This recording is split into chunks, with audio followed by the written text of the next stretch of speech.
সময় থাকতে প্রিয় মানুষটিকে মূল্য দিও, হারিয়ে গেলে কেঁদে লাভ নেই। তো আমার প্রিয় মানুষটি আজকে বলেছে টমেটো দিয়ে মাছ দিয়ে একটু রসা রসা খাবে, একদম ঝোলও না, ওইরকম আর কি।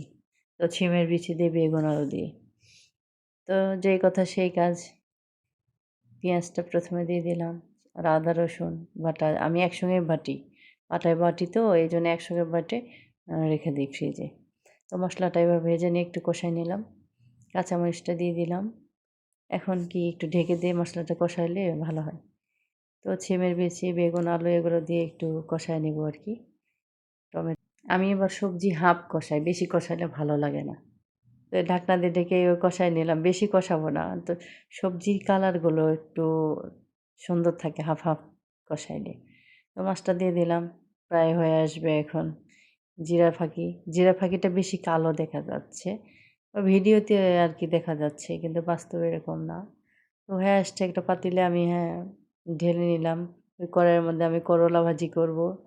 তো চিংড়ি মাছ ছিল গুঁড়া, তো এই করলা ভাজি করার জন্য আমি যে করলা কেটে রেখেছিলাম, আর লাল ছোট আলু, এটা আমার ছোটোবেলা থেকে খেয়ে অভ্যাস, কিন্তু এখন রোজার দিন খাওয়া হয় না। তো কেউ খাবে না, আমাকে একাই খেতে হবে, বাচ্চারা তো খেতেই চায় না।